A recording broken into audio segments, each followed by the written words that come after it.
Good morning everyone. Political science के सभी students का एक बार पुनः हमारे महाविद्यालय श्रीमती मौरी देवी तापड़िया के इस यूट्यूब चैनल पर हार्दिक अभिनंदन एवं बहुत बहुत स्वागत करता हूं।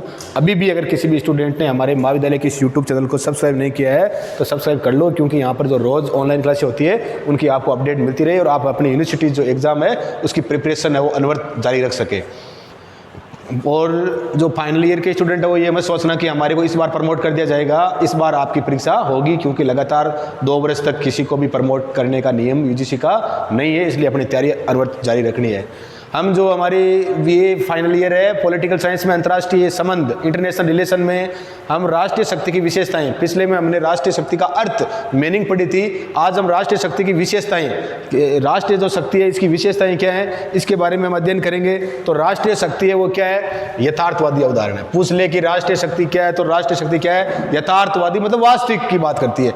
राष्ट्रीय शक्ति है वो यथार्थवादी अवधारणा है। राष्ट्र की संप्रभुता और राष्ट्रीय जो शक्ति है ये राष्ट्र की संप्रभुता का क्या करती है? समर्थन करती है। राष्ट्र के पास में क्या होना चाहिए? संप्रभुता। ये लैटिन भाषा के सुप्रेनस, जो अंग्रेजी के सुप्रेनस शब्द है और लैटिन भाषा के 2 शब्द सुप्र और एनस से बना है, जिसका अर्थ होता है सर्वोच्च शक्ति। तो इस बात का ध्यान रखना है। राष्ट्र शक्ति अनेक तत्वों से मिलकर बनती है। राष्ट्र शक्ति है इसका माप और संभव नहीं है और इसका सिर्फ तुलनात्मक अनुमान लगाया जा सकता है। राष्ट्र शक्ति एक गतिशील प्रक्रिया है, क्योंकि इसके तत्वों में क्या होता रहता है? परिवर्तन होता रहता है। राष्ट्रीय शक्ति के जो तत्व है ये पामर और पार्किंस या पामर और पर्किंस एक ही बात है। इन्होंने 2 तत्व बताए। इसकी हम जो गैर मानवीय तत्व है इसकी हम हमारे पिछले वीडियो में चर्चा कर चुके हैं। तो गैर मानवीय तत्व इसमें भूभाग है, गैर मानवीय तत्वों में भूभाग है, भूगोल है, समझ संसाधन है, इसमें क्षेत्रफल, स्थलाकृति, जलवायु और अवस्थिति है।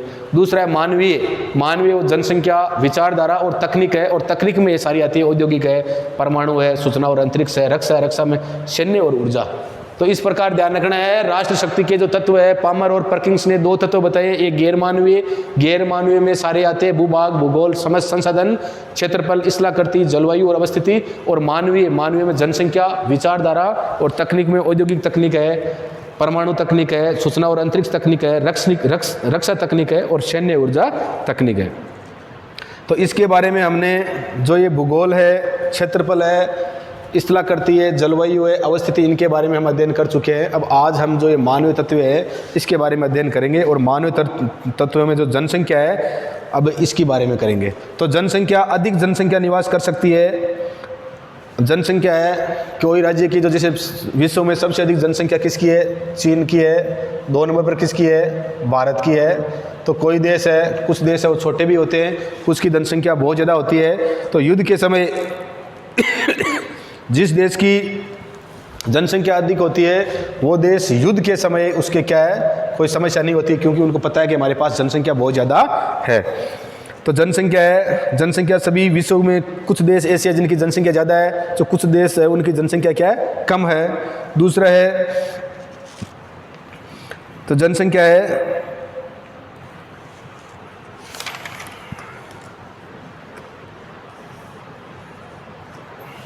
जनसंख्या के बाद में है जो मानवीय संसाधन।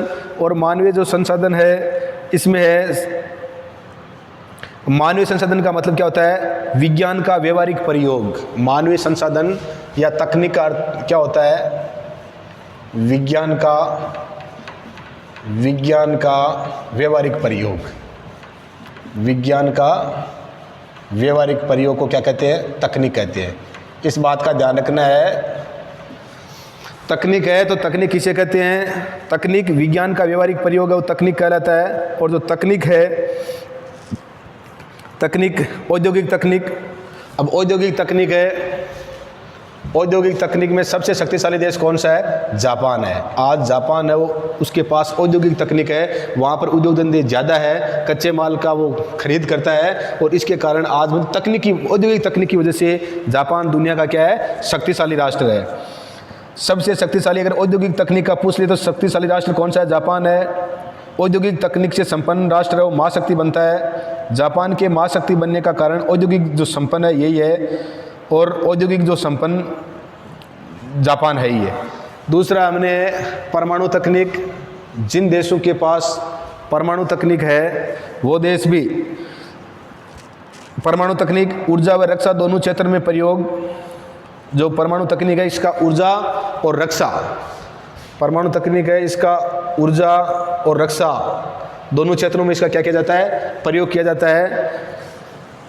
परमाणु तकनीक, ऊर्जा और रक्षा दोनों क्षेत्रों में प्रयोग किया जाता है। भारत ने जो पोखरण पहला परमाणु परीक्षण किया था वो ऊर्जा के लिए किया था और इसलिए शांतिपूर्ण विस्फोट के नाम से जाना जाता है। और जो दूसरा भारत ने 1998 में 11 मई और 13 मई को किया था पोखरण जो सेकंड है वो किससे था, सुरक्षा और शक्ति से संबंधित था।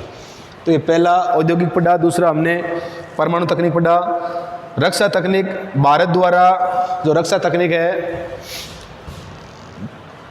रक्षा मतलब अपन सुरक्षित हो, भारत द्वारा सैटेलाइट प्रक्षेपण तकनीक का विकास किया गया।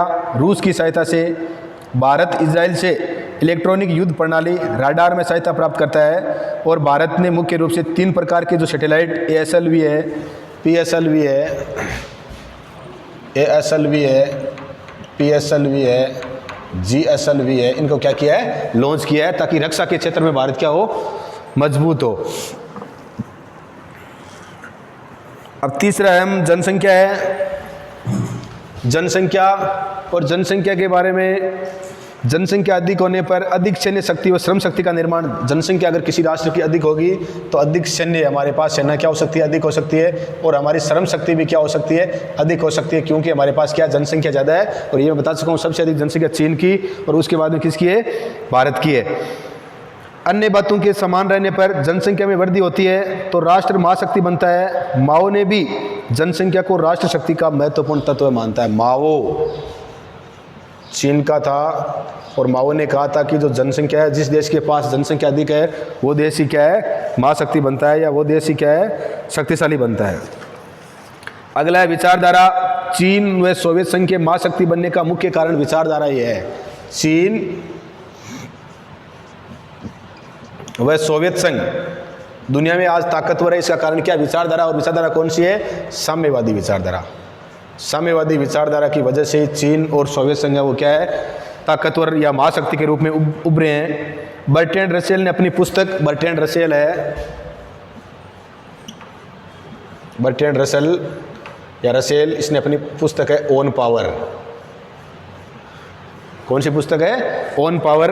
बर्ट्रैंड रसेल ने अपनी पुस्तक ऑन पावर में लिखा है कि विचारधारा, विशेषकर साम्यवादी विचारधारा, राष्ट्रों के लोगों को जोड़ने का कार्य करती है, उनमें त्याग व बलिदान की भावना पैदा करती है।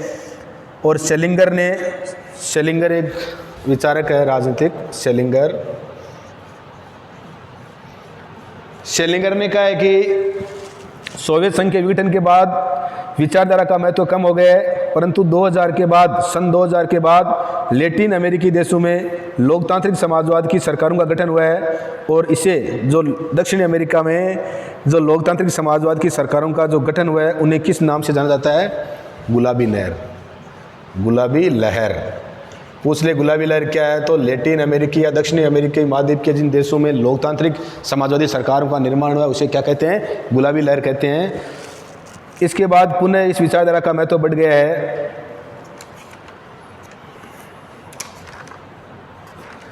अगला है मनोबल।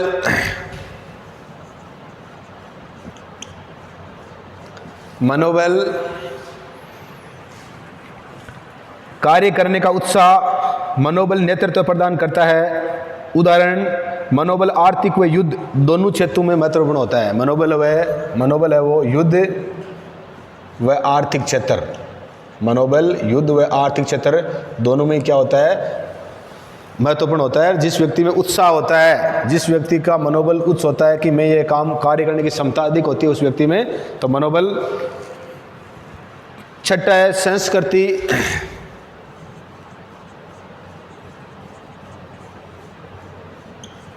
संस्कृति विचारधारा में परस्पर, संस्कृति और विचारधारा में परस्पर क्या पाया जाता है, संबंध पाया जाता है। संस्कृति व विचारधारा में परस्पर संबंध पाया जाता है।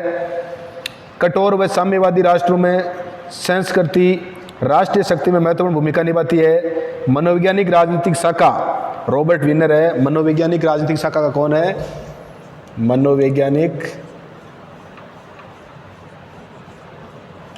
मनोवैज्ञानिक राजनीतिक शाखा का कौन है, रॉबर्ट विनर है।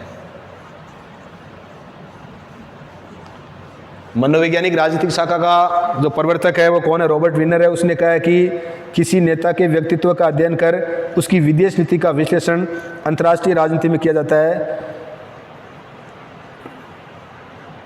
तो इस प्रकार आज हमने जो राष्ट्रीय शक्ति के जो तत्व है, गैर मानवीय, इसकी जो विशेषताएं हैं उसके बारे में अध्ययन किया। गैर मानवीय का हमने प्रीवियस वीडियो में अध्ययन कर लिया था, और मानवीय इसमें जनसंख्या है, विचारधारा है, तकनीक जैसे औद्योगिक, परमाणु, सूचना एवं अंतरिक्ष सुरक्षा तकनीक, सैन्य और ऊर्जा।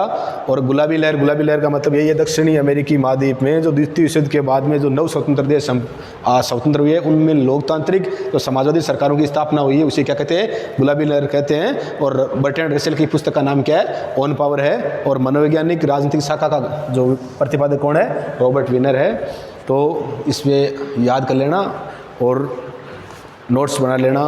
वीडियो को लाइक, शेयर और सब्सक्राइब कर देना। जय हिंद, जय भारत।